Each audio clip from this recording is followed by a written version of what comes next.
Welcome back to the shed. It's your man in the shed, Andy P. So, we're going to continue with some acting, people. But before we get into that, so far there has been no answer to that age-old question. Which cat is easier to save from a tree and which is hardest? Still don't have an answer. Still waiting on that one. But you never know. Chris could be out now rescuing a tabby. He could be in bed. He might even have to put a fire out. But you never know. Anyway, Chris, I hope you're safe and I hope very soon you can get back to us with the age-old question. Which cat is easiest and which cat is hardest to save? Maybe it depends on the size of them. You know, for me, probably the hardest to save from a tree would probably be a tiger or a lion because they might eat you. But hey, there you go. You don't find many of those around the suburbs of Hampshire. So hopefully he won't be eaten by a lion. But, you know, no great loss if he is. But, you know, there you go. Anyway, so going on from the awesome acting that you saw earlier, I decided there were a few flaws to the acting that was there. One, didn't have a story. You know, it's one of those that, yeah, I've heard of Hamlet, never watched it, no interest in it. So really, not reading it first, would that be a good idea? Probably not. But don't worry, people, because I've come up with an answer. I'm going to do a film script of a film I actually have seen. And in fact, it's my favourite scene in the film. So I have an idea of what's going on.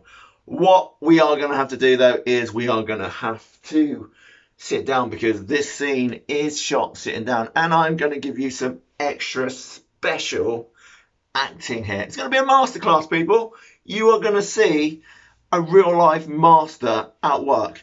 I've even got props. Yep, it's a hoodie. So how are we going to work that? Well, I will work it in and you will know exactly which character I am. Not just by the incredible voice work that I quite clearly have, but also the brilliant camera work, which is inevitable. All you got to do is go back and watch all my videos and make sure you watch them to the end, because the only way I'm going to get my 74p at the end of the year is by you punks actually watching to the end. And that doesn't just mean you, Neil, because I know you do, because you're a true legend. In fact, you are a legend, Neil, an absolute legend. And, you know, big up to you, mass respect. You are my star fan.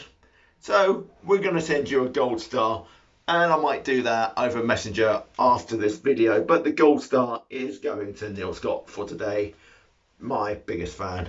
Who knew? Who knew? And it's the prize you wanted, Neil. You are now number one. And hey, if you want to get to number one, all you've got to do is watch the videos to the end, send me a comment and tell me how awesome I am. At the moment, number two, that'd be you, Mike, because you give me a thumbs up. Not sure if you watch the videos, though, because I don't get any comment saying about it. Make sure you watch the end and you will get some bonus thing somewhere. Last time it was my football career. That went down brilliantly, as did my football career. But hey, it was a career. I had 2 seasons. That makes it a career.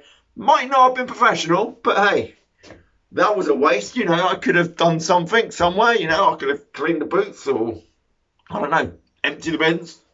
Who knew? But I've got a coffee for this one because we're going to need it. Hey, make that double gin and tonic a triple now, people, because it's getting worse. Oh, yes. Today, so 4 minutes in this time. It's going really well. I hope you're enjoying the intros. The intros are the best bits. I'm sure you'll agree. Although, I have personally watched back my Hamlet. I don't normally watch them back. Well, I do, because it puts up the amount of people, the views. I do watch them back. But I normally turn the sound down because I don't want to listen to myself. And that's the thing also, right? Is I like the sound of me on the videos. But do I actually sound like that? My son Luke says, doesn't sound like your dad. And I don't reckon it sounds like me. And I'm not making some silly voice up just to seem cool, because, you know, when you're this awesome, you don't need to seem cool. Anyway, let's think of some other nonsense to say before I actually get onto the subject. As I said earlier, make sure you check out my old pal Ariel's channel, Knights of Hands. I'm sure you've all done it, all 5 of you. Anyway, watch it. You can learn something from that one. He has a strange selection of videos. You know, people say, hey Andy, your videos are a bit odd, don't really make a lot of sense to what you're doing. Well, I like a bit of history and a little bit of geography, so I try to throw some little bit more serious stuff in every now and again. Ariel has some great cooking on his channel, so if you want to learn some Southeast Asian cuisine, he's your boy. And if you want to see my party animal boy doing his thing, I say he's my boy, he's actually older than me. Yet there is someone. He had a different cave to me though. His was in Southeast Asia and mine was in Hampshire. But hey, there you go. Anyway, so if you want to see him in his man cave being different, then watch his channels. It will go from him speaking in Filipino. And this is the thing. Okay, I know I'm rambling now, but this is what I love about this particular channel. Ariel is a friend of mine. I used to work with him, and it's brilliant because he sounds exactly the same in Filipino as he does in English. Can't understand what the hell he's saying, but I've noticed that when he is speaking Filipino, every now and again there'll be a couple of English words in there. It's almost like, oh yeah, we forgot to have a word for, what was it the other day? Fresh air. So you've got your language from Southeast Asia. So I imagine you've got some Chinese influence in there and wherever else is there, Korea and whatever. And yet you don't have a word for fresh air in Filipino. Well, Ariel, let me know what it is, because I can share it with the world on my platform, and then the world will know what the word for fresh air in Filipino is, because I don't believe it's fresh air. But anyway, let's get back to what I'm actually doing about. So, the greatest Star Wars film of all time is The Revenge of the Sith. The greatest part of The Revenge of the Sith involves me sitting down, which will involve me trying, and I do use the word try, and that is quite often what you think of me anyway, very trying, is the opera scene. It's the scene where Palpatine tells Anakin about some strange dark Lord of the Sith called Darth Plagueis the Wise. And we're going to do that today, and we're going to give it a little bit of a sprinkle of nonsense from yours truly. But like I say, I do need to rearrange the room a little bit. Also, Ariel, I did like when you started your video yesterday. It was a bit like my cooking video. If you haven't seen my cooking video, I've done one. Go watch it. It's a bit better than the rice video. Not as many views yet, so what's going on, people? Pork loin, it was good. Anyway, I did like the fact that you didn't get all your seasonings out, so you were in your cupboard, you were trying to get something down, and then it's like, oh, hang on, the wife needs the Wi-Fi. I can't do this yet. And I didn't actually watch the main video, but I watched that bit and I enjoyed that. I will get back to watching it. Anyway, I'm rambling. We've now been going nearly 9 minutes and I haven't even started the video yet. So let's, oh dear, yeah. So let's see if we can get this right. So there you go. Got my iPad for the script. Can you see me there? Hang on, that's not very good because the lighting is terrible. There you go. Right, so what I'm going to do then is I am going to be Palpatine, Anakin. Okay, I don't need to adjust now because you're going to know who is who. I've got my script, which is one I've got a better idea about because I've seen this film. So, let's set the scene, people, in case you haven't seen Revenge of the Sith, the greatest Star Wars film of all time. So, Anakin, our hero in this scene, has just landed his speeder and exits. And he runs up the stairs to the Galaxy's Opera House. Can't believe it's starting to rain. I had the washing out and it's raining, so I had to get that in. That's annoying. So I'm exhausted now. Might need to go and watch Holmes Under the Hammer and watch Dion in a minute. It's never happening. Also, Neil, you said it was at 11 and you was already watching it. It must have started at 10. You prat. Anyway, he runs through the hallway and enters Palpatine's box, where the Chancellor is sitting with Mas Amedda and Skymore watching the main Kalari ballet doing Squid Lake. I wonder where they got Squid Lake from. That's the great thing with George Lucas. Not necessarily, he makes a good film, not necessarily the best screenwriter. Anyway, here we go. Brace yourself. This is an acting masterclass. If you could just hold off a little bit, because you might interfere. I'm going to move you a little bit closer so you can actually see and possibly hear me. Can you hear me, people? Give us a thumbs up. Yeah? So, where is it? Hang on, it's moved. Oh no, where are we gone? Oh, there we go. So, Anakin enters it. They're watching Squid Lake. Here we go. You wanted to see me, Chancellor? This is going to get tedious.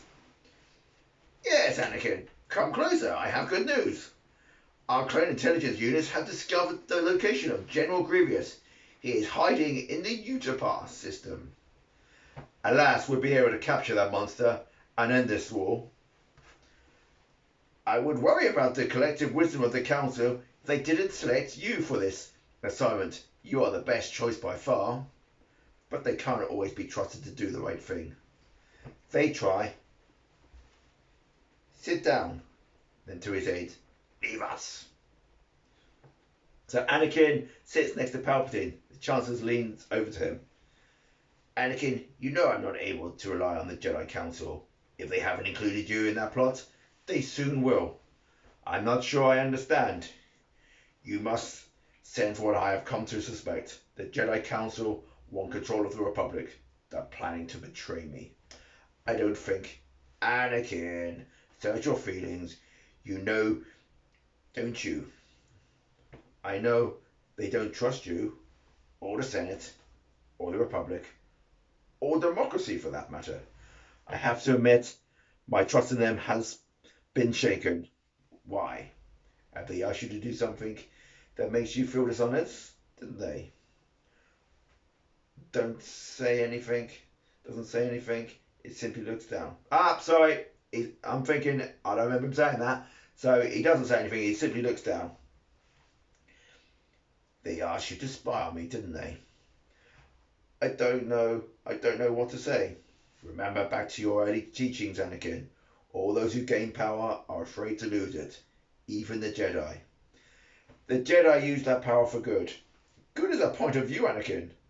Yes, the Jedi's point of view is not the only valid one. The Dark Lords of the Sith believe in security and justice also. But they are considered by the Jedi to be evil. From a Jedi's point of view, the Sith and the Jedi are similar in almost every way, including their quest for greater power. The difference between the two is the Sith are not afraid of the dark side of the Force. That's why they are more powerful. The Sith only rely on their passion for their strength. They think inwards, only about themselves. And the Jedi don't. The Jedi are selfish. They only care about others. Palpatine smiles. Also, you've been trained to believe. Why is it then that they ask you to do something you feel is wrong? I'm not sure it's wrong. They ask you to betray the Jedi Code, the Constitution, a friendship, your own values. Think. Consider their motives. Keep your mind clear of assumptions. The fear of losing power is a weakness both the Jedi and the Sith. Anakin is deep in thought. Did you ever hear the tragedy of Darth Plagueis the Wise? No, I thought not. It's not a story the Jedi would tell you. It's a Sith legend. But it's not really a Sith legend because when you look at it, Darth Plagueis the Wise was Darth Sidious, who is Palpatine. Sorry, spoiler alert. Should have given you that alert if you haven't seen the film. Why the bloody hell are you watching this video anyway? But yeah.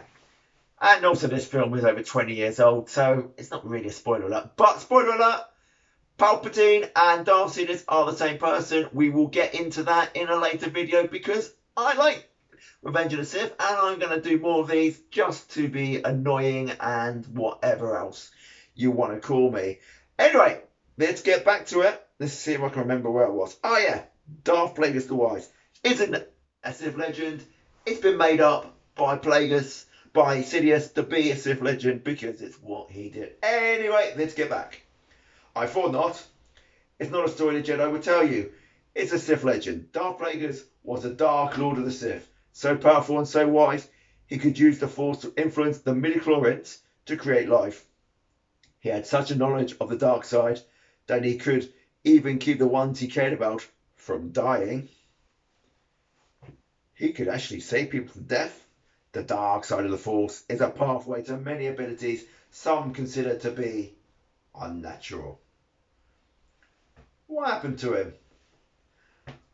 Went a bit London-y there. What happened? What happened to him? He became so powerful, the only thing he was afraid of was losing his powers, which eventually, of course, he did. Unfortunately, he told his apprentice everything he knew. Then his apprentice killed him in his sleep. Plagueis never saw it coming. It's ironic. He could save others from death, but not himself. Is it possible to learn these powers? Not from a Jedi. Anyway, so that was the scene, the greatest scene in all of Star Wars. I'm sure you people would agree. So, anyway, that was Star Wars. Hope you preferred the different ways I portrayed my character there. Putting the hood up, I thought worked pretty well. I'm going to have to get myself a few props for this because I've decided that the hoodie isn't the best prop.